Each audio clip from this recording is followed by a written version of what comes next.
Kasalukuyan nang pinag-uusapan nila Coach Kamugawa, Manager Yagi, at Ipo, ang bago niyang mga kalaban, na si Karasawa. May gusto lang akong subukan, banggit ni Ipo. Napaisip naman si Coach sa sinabi ni Ipo. Hindi mo naman kailangan magmadali, Ipo. Pag-isipan mo muna ang alok nila. Huwag kang padalos-dalos, sagot ni Manager Yagi. At dagdag pa nito, matapos na ang laban mo kay Sawamura, maraming high ranker na umatras sa hamon nila at hindi na nila itinuloy ang laban sa'yo. Pero, iba tong isang ito. Mataas ang kumpiyansa niya sa sarili at itinaya niya pa ang pangalan niya sa laban na ito. Ayos lang naman siguro, Ipo, kung ipagpapaliban muna natin ang susunod mo na laban para makapagpahinga ka ng mabuti at makapaghanda ka ng mabuti. At ipopospon muna natin ang laban pansamantala. At si Ipo ay mukhang pinag-iisipan niya ang mga sinabi sa kanya ni Manager Yagi. At si Coach Kamugawa ay inihintay naman niya ang magiging sagot ni Ipo. Pero kitang-kita sa mukha ni Ipo na determinado siyang tanggapin ang hamon ni Karasawa. Kahit pa alanganin ang kanyang kalagayan. At nagsalita na si Coach, kung ganoon, handa ka na ba sa laban na ito? Ang katawan ko, hindi pa masyado. Pero ang kagustuhan kong lumaban, Coach, ay handa na. Opo, Coach, handa na ako sa laban, sagot ni Ipo. At biglang may tumatawag sa telepono. Sila na ba ito? Ang bilis naman nilang tumatawag, wika ni Coach. Sigurado na po ba kayo dyan, Coach? Banggit ni Manager Yagi. At sinagot na ni Coach ang tawag. Si Kamugawa ito. Tungkol sa laban na inaalok nyo, sabi agad ni Coach. Anong laban? May laban na agad ako. Pagtataka ni Takamura. Na si Takamura pala ang tumawag. Anak ng si Takamura ba ito? Sa susunod mong laban, hindi pa namin nadedesisyonan. Iyon ang sagot ni Coach. Ah, ganun ba? Ayos lang yon.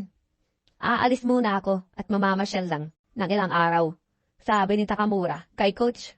Anong aalis? Sagot ni Coach. Ano kayang pinag-uusapan nila? Pagtataka ni Ipo. At saan ka naman pupunta, ha? At kailan ka naman babalik, sigaw ni Coach. Walang eksaktong lugar at kailan. Pero, babalik na ako kapag maayos na ang sitwasyon, sagot ni Takamura. Teka, sandali lang. At pinatay na ni Takamura ang tawag. Ano bang pinagsasabi ni Takamura na kapag okay na ang sitwasyon? Tanong ni Coach kila Manager Yagi. Alam ko ang sinasabi niya, sabi sa isip ni Ipo. Hayaan mo na siya. Ngayon, matututukan na natin ng gusto ang laban mo, Ipo. Opo, Coach, sagot ni Ipo. Ngayon, napagdesisyonan na natin ang magiging laban mo. Tuloy na ang laban nyo ni Karasawa, sabi ni Coach. Sa kabilang banda, matagal na din na hindi ako nakabunta dito, wika ni Sanada. Hoy, Sanada, long time no see. Sigaw at pagbati nila kay Sanada. Ang lakas ng loob mo, napumunta ulit dito pagbibiro ni Coach. Pasensya na, Coach, ngayon lang ulit ako nakabisita dito, sagot ni Sanada. Oh, ano palang dahilan, bakit ka napasyal dito? Tanong ni Coach. Marahil, kaya siya narito para bigyan ako ng lakas ng loob, banggit naman nitong si Karasawa.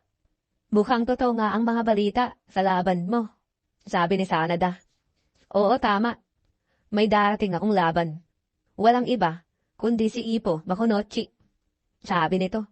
Kalimutan mo na yon. Hindi lang dahil sa suporta, kaya ako narito. Banggit ni Sanada. Alam mo naman na malakas talagang boksingero si Makunochi. Hindi ba? Sabi ni Sanada. Oo, alam ko yun. Napanood ko nga yung laban niyong dalawa, Sanada. Kaya alam kong malakas talaga si Makunochi. Wika ni Karasawa. Hindi na siya katulad ng dating Ipo. Mas lalo pa siyang lumakas na yon, sabi ni Sanada.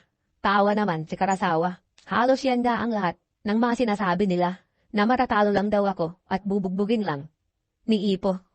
Pero alam mo, hindi na rin ako yung boksingerong tulad ng dati. Ano kaya kung mag-sparring muna tayo tulad ng dati? Paggahamon ni Karasawa. Tumigil ka nga dyan, hindi na ako kasing lakas ng dati. Sagot naman ni Sanada. Gusto ko pa sanang ipakita sa'yo ang pamontra ko sa Depsy Roll ni Makunochi. Oh, pagkagulat ni Sanada. Mukhang malaki ang kumpiyansa mo Ano ba ang tsansa mong manalo? Tanong ni Sanada. 7/3. Talaga? 7 ang binigay nila sa'yo. Tawa si Karasawa. Ako yung 3, sabi nito. Medyo delikado nga pero mas maganda yun. Ganon talaga naman, hindi ba, kapag title match ang laban. Mabuti nga meron pang ibinigay na 30% na tiyantang manalo sa laban, kaya tuloy pa rin ang laban. Speaking of experience, masasabi ko sa'yo na ang mga suntok ni Ipo ay hindi normal.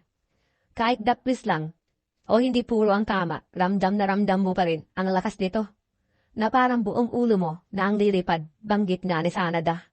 Ganoon ba? At napahawak na lang sa mukha si Karasawa. Sa tingin ko, ang magiging lakas ko na lang, ang puso at determinasyon ko para makalaban at makuha sa kanya ang belt. Kahit ano pa man yan, gagawin ko lahat na makakaya ko. Panoorin mo ako sa trading ko at bigyan mo naman ako ng kaunting advice. Sabi nga ni Karasawa.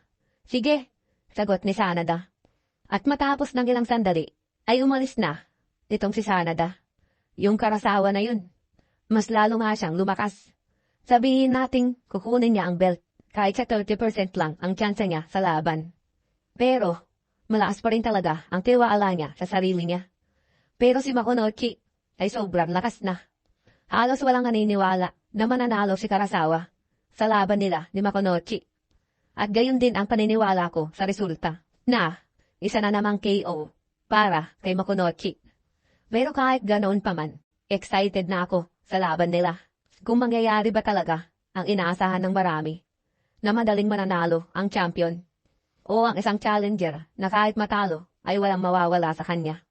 Pero sa ganitong posibilidad ay maaaring matalo dito ang champion. Samantala, kasama ni Ipo, si Itagaki, sa ginagawa niyang training. At sinuntok nga ni Ipo ang isang malaking kahoy na pakalakas-lakas. Parang tumitira ka ng isang home run senpai. Sabi ni Tagaki. Training ba talaga yan? Para sa boxing? Tanong ulit ni Tagaki. Higit pa ito sa training. Para din maibalik ko ang lakas ng pangangatawan ko. Pero, di ba ang ginagawa mo kanina ay minamaso mo naman ang gulong, sabi ni Tagaki. Iba naman yon. Para sa pagtira ko sa paibaba. Lalo ko pang pinapalakas ang katawan ko. Para sa magkabilang pagpihit ko. Para sa suntok. Napatagilid. Pagpapaliwanag ni Ipo. Batagilid na suntok sa Dempsey roll. Pagkamangha ni Tagaki. At tuloy-tuloy yun nang ginagawa ni Ipo ang bago niyang teknik para sa Dempsey roll niya. At tinahataw nga niyang patagilid ang kahoy gamit ang maso.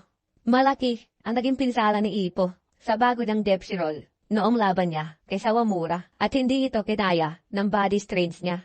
Kaya inuhubog niya ngayon ang katawan niya para makayanan ang ganong paraan. Pag-iisip nga ni Tagaki. Kahit marami nang nakakalam para sa pag-counter ng Dempsey roll ni Senpai, si Senpai ay hindi pa rin sumusuko. At lalo niya pa itong pinapalakas. Hindi ko na alam kung anong gagawin ng susunod niyang mga kalaban para pigilan pa ito. At biglang nagkamali si Ipo sa paghataw sa kahoy. Naninig ang kamay ni Ipo.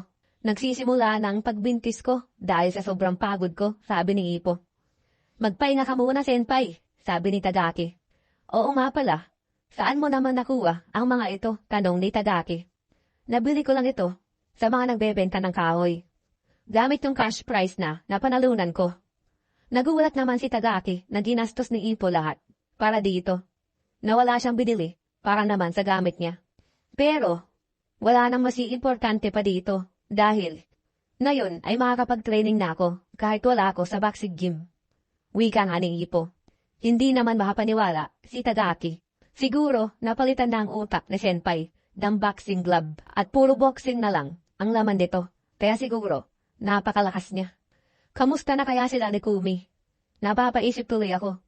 Kung nabigyan niya lang ba ng kahit ano si Kumi. Samantala si Kumi ay nasa kanyang trabaho sa ospital. At busy-busy ito sa kanyang pasyente.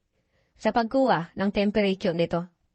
Samantala si Ipo at Coach Kanagawa ay sinimulan na ulit ang training ni Ipo sa pagtakbo ng mabilis. Sige, takbo bata, sigaw ni Coach. Wala na tayong masyadong oras bago ang laban. Wala nang oras para magpahinga. Opo, Coach, sigaw ni Ipo na mabilis na tumatakbo at nauuna pa ito sa motor ni Coach. At ang nasa isip ni Coach Isang laban na halos lahat ay inaasahan na mananalo ang bata. Mukhang magiging mahirap ito, sabi ni Coach. At dito po nagtatapos. Maraming salamat.